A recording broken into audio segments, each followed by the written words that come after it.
Hi, this is Steffi. I'm the founder of She Can. This is our She Can channel where we show what is possible. We interview women from all walks of life on their journey, on their stories, how they got to where they are today. And today I'm very excited to be talking to Charene Soares, who is the school principal of Arches College based in Johannesburg in South Africa. Charene, it's really lovely to connect with you on this early morning and tell us a little bit more about you and what you do. Thank you so much for having me, Steffi. Very excited to be here. Yes, as you introduced, I'm Cherene, and I am the co-founder and the principal of Arches College, which has been in operation now for just over 14 years. As you mentioned, we're based in Johannesburg in South Africa. We are a small school, so we only have in total 100 children. That would be from our preschool or pre-K, as they would call it, up until grade 7, so our senior phase. And we've recently also started phasing in a high school tutor center where children are also learning online. Charene, you have built a very, very inspirational, different school that goes from preschool to now even high school, which is amazing. So tell us a little bit more about that journey. How did you get to the point where you thought this education system needs something else? And I'm the one who's going to do it. And and tell us a little bit more about the school itself, because it has a lot of very inspirational, very different Mm. principles that we don't normally see yet across our education system, really anywhere, I think. I mean, there are some inspiration places such as yours dotted around the world, but I think they're still few and far in between. So tell us a bit more about your school. Thank you. So, what basically happened is it was an opportunity that arose many years ago. I decided I wanted to study teaching because I've always had a passion for that and I love children. So I decided to start pursuing that, studying the career. But as I was going into it, one of my friends approached me. She asked me to become an assistant teacher so I could get the practice while I was studying, which I thought was great. So I started assisting her in the play school that she started, but then she had to suddenly move. And she asked me, would you like to take over my small group of kids and carry on with it while you're studying? So I thought it might be a good opportunity to sort of be more involved in the teaching side of things, learn the practical way of doing it. I got kind of excited thinking maybe this can be something one day, who knows? But I was very young. So I was only 19 when I started this while I was studying. I have incredibly supportive parents. So they let me start my play group in the lounge of our family home. And I started with those 3 children and it ran for about a year. And that's when I started sort of feeling a bit disappointed. I thought, I don't know if this is going to take off, but all of a sudden it turned around and then suddenly I had 6 children enrolled and then I had 12 children enrolled. And then we decided, okay, we need to actually add on another space onto our family home, which we did. We were very fortunate. The rights of our family home could be converted into an educational space. So slowly but surely, every year we started adding on. We decided we want to evolve from being just pre-primary to being a primary school. And then it just grew from there year by year. And then in 2020, we moved into our newer, larger property because we needed a lot more space because we were bursting at the seams. But sadly, obviously, 3 months into 2020, COVID hit us, and that was really, really hard for us.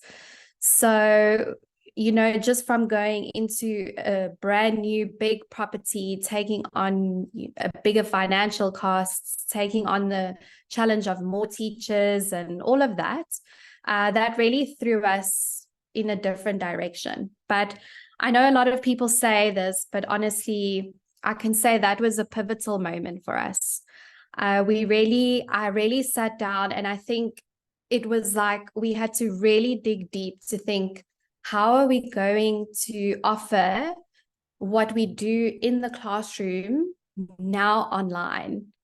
And it was a scary time because parents were pulling out their children out of schools left, right, and center because the schools simply were unable to perform. They suddenly, that is the year I would say you could see serious gaps in the educational industry, because I think many teachers and many educational systems had rested on their laurels. So they had just thought, okay, perfect, the kids are at home, we give them some work or a few worksheets and they'll get it done. But in order to sort of substitute the money that parents were paying us, without us actually physically being in the classroom, you had to make your learning experience seriously amazing and seriously memorable. So I have amazing memories from COVID. I mean, we have lessons where I still have recordings of us dressing up all in superhero outfits for our PE session and doing exercises with our kids online. We have lessons where I specifically coached or taught a lesson on geometry. And I thought, how are these kids going to remember this about angles? And I brought in my husband's golf set, and I was showing them how golf clubs are designed in such a way that if you hit the ball in this angle, it will land perfectly. Yeah. And we went into depth. We explored more of that. The kids even had an opportunity to do the same in their gardens. So when we managed to come back into the classroom, that's when I called all the teachers. I won't forget it. We sat in our staff room and I said, okay, well, we can never go back now. And we saw something new and exciting. And that's when we said, we've got to keep up with this and we've got to change the education system. Hybrid actually, or online learning, the way we did it, worked better for some children than it does for if you're in the classroom.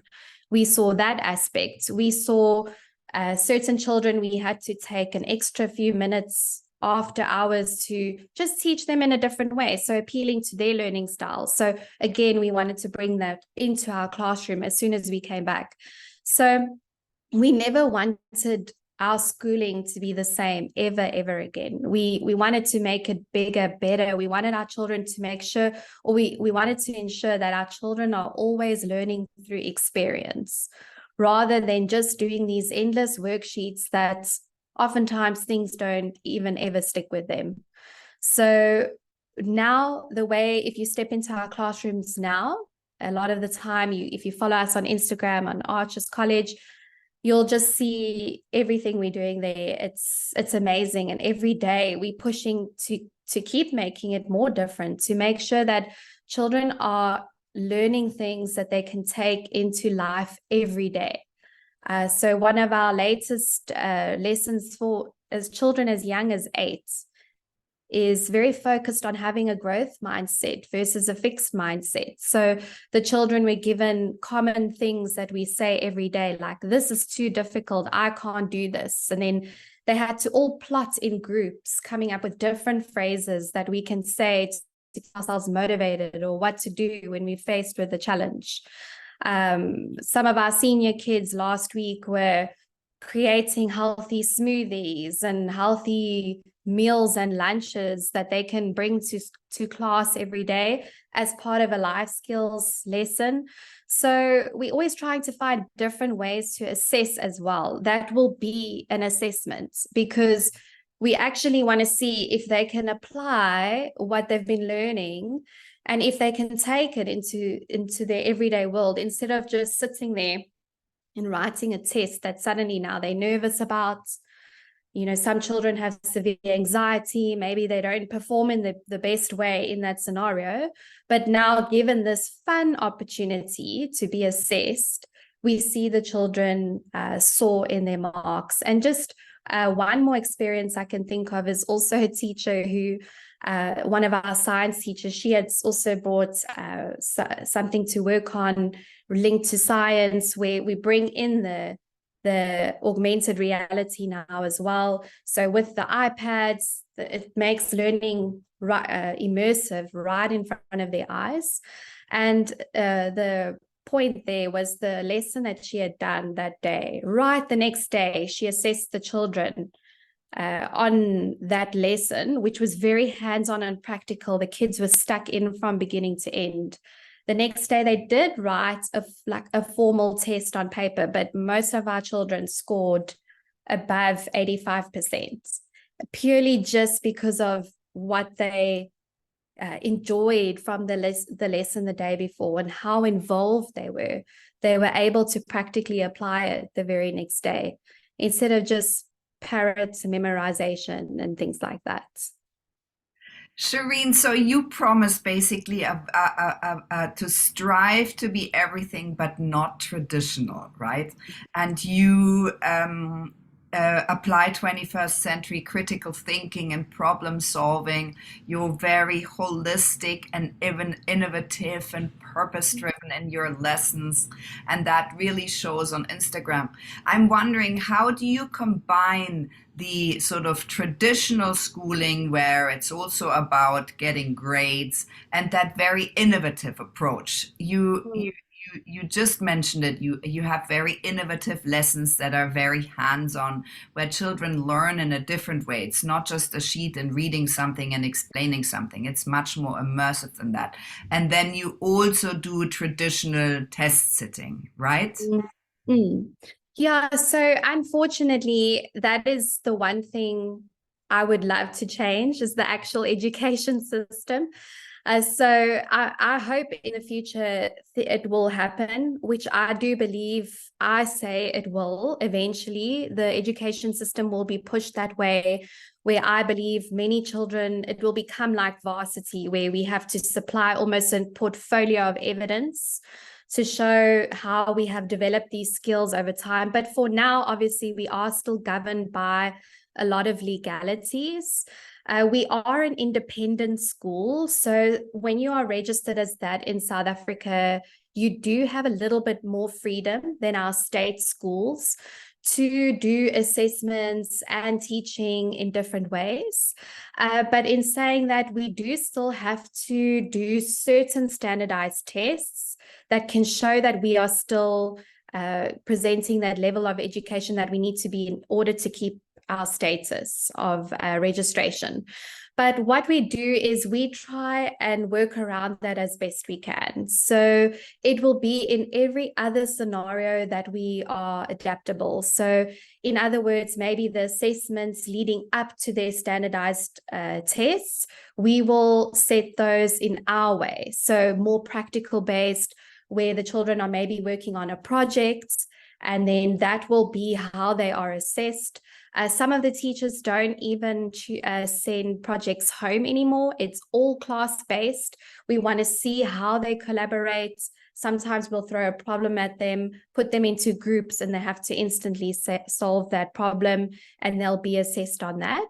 Sometimes in our standardized assessments as well, we'll add in certain sections. So the test will be written to a point, but then the last section would be like, record a vlog of yourself explaining what happened in the World War I.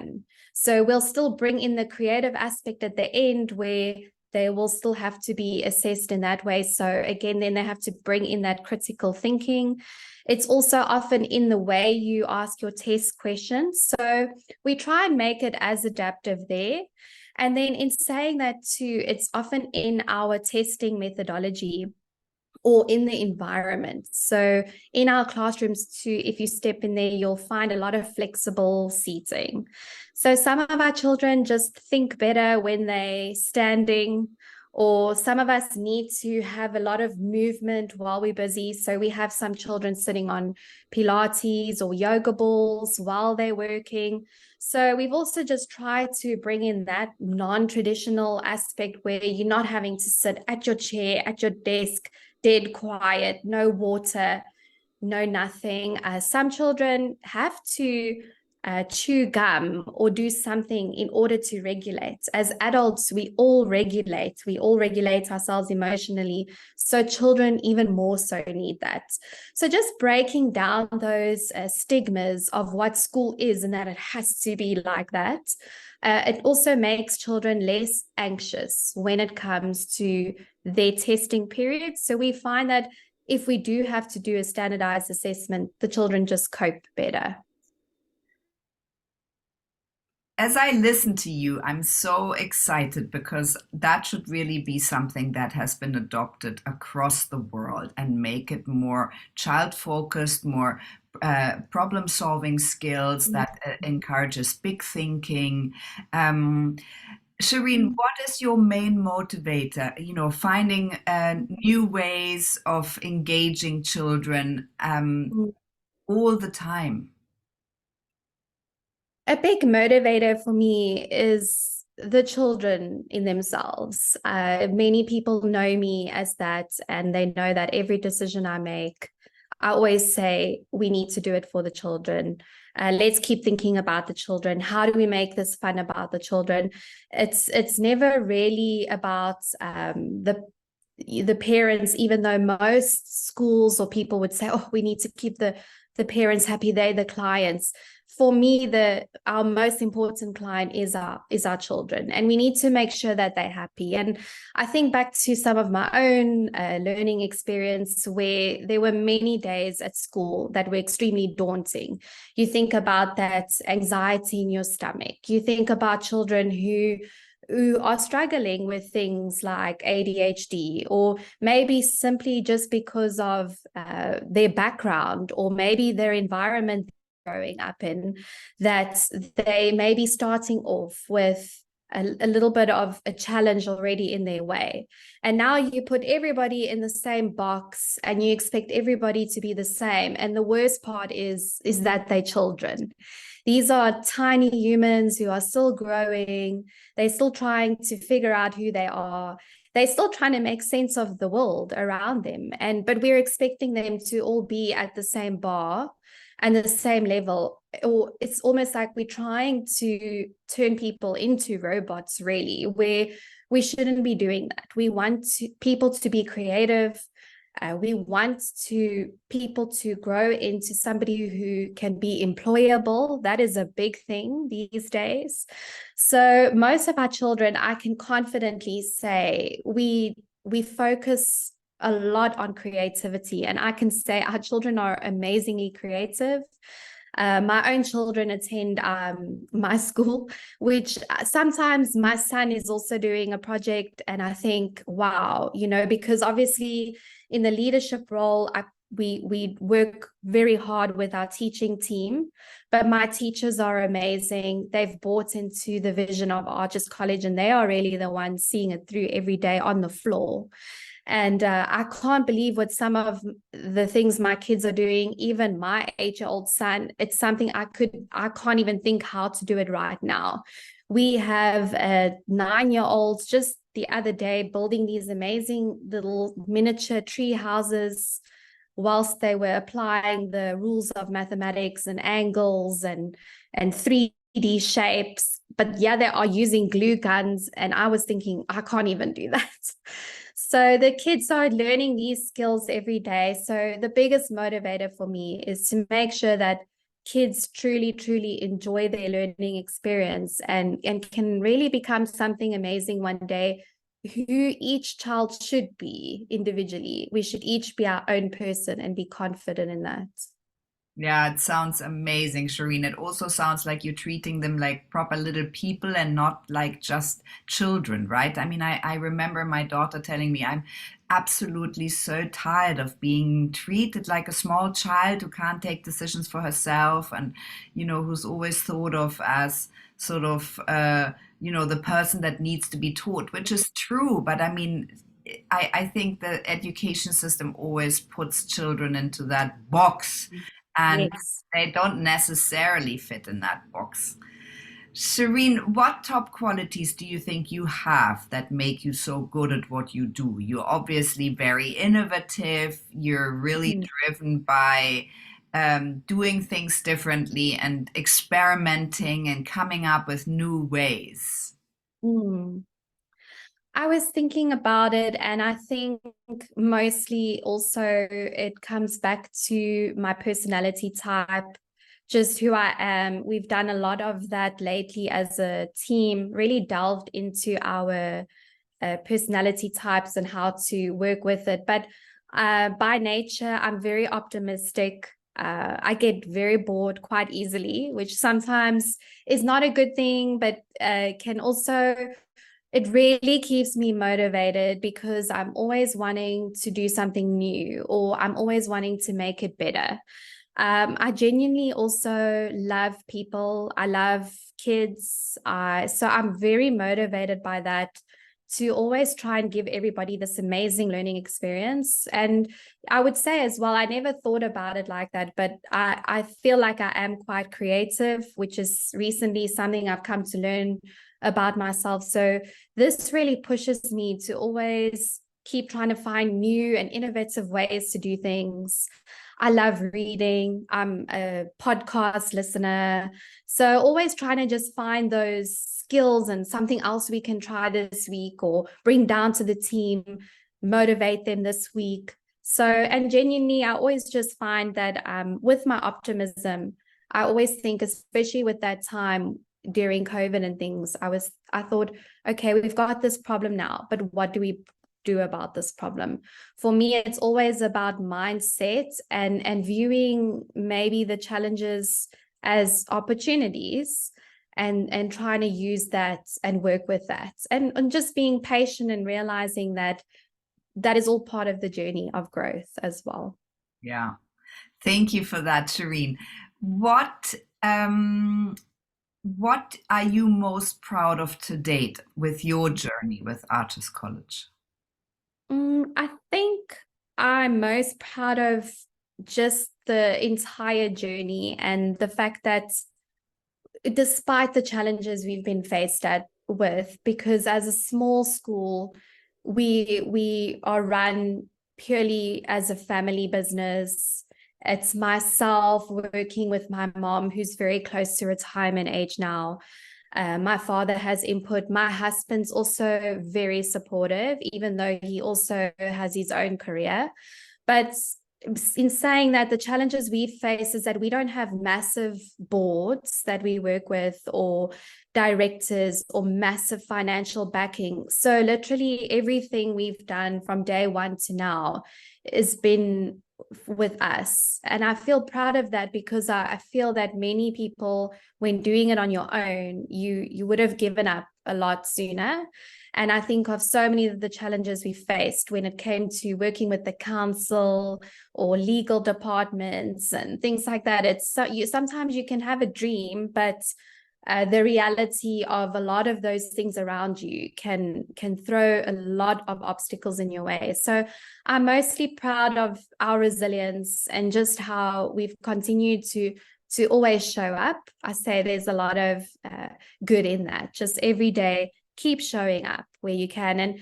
And then I'm just proud of also the fact that I'm open to still keep learning, because I know I've still got a lot of room for growth, and there's always something to learn. I don't think you can ever stop. So I'm also proud that we're still, and we're still willing to put in the hard work every day.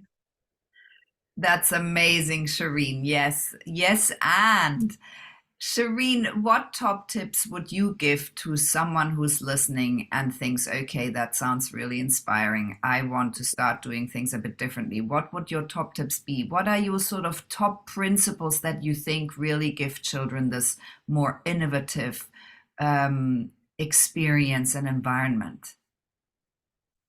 I say my top tips for anybody who'd be wanting to try it is I would just say go for it.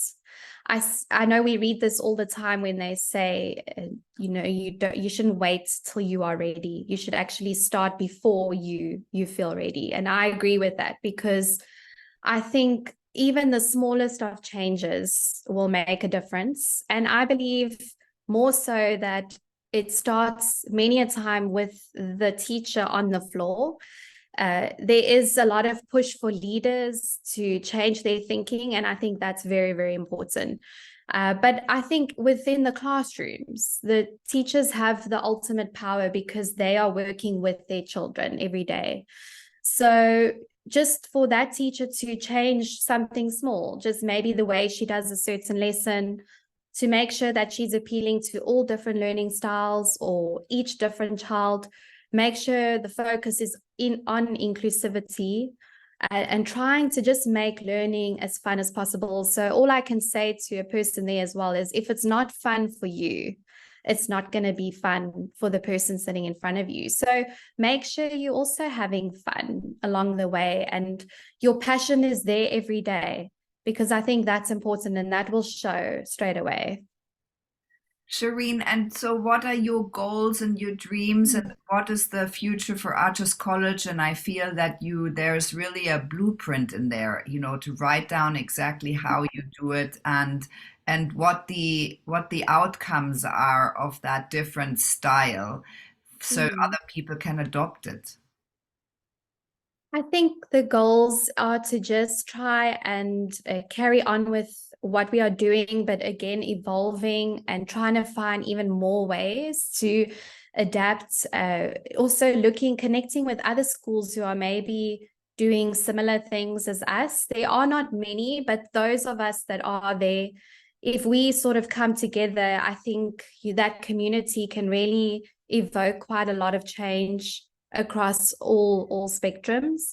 Another project that we are working on is that I've involved some of my teachers, and we are working on developing an online platform also of courses and mentorship sessions where people can actually buy a course online, where we will teach everything we know, because we do have a lot of knowledge to share.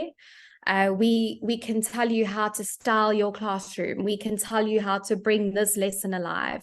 I can share many things about how to start a school, where to start, how to go about it. So that is our next project that we're busy working on, and that's in the pipeline. So the website's under development. And the goal is there also just to bring together a community of teachers who actually have a wealth of knowledge to share.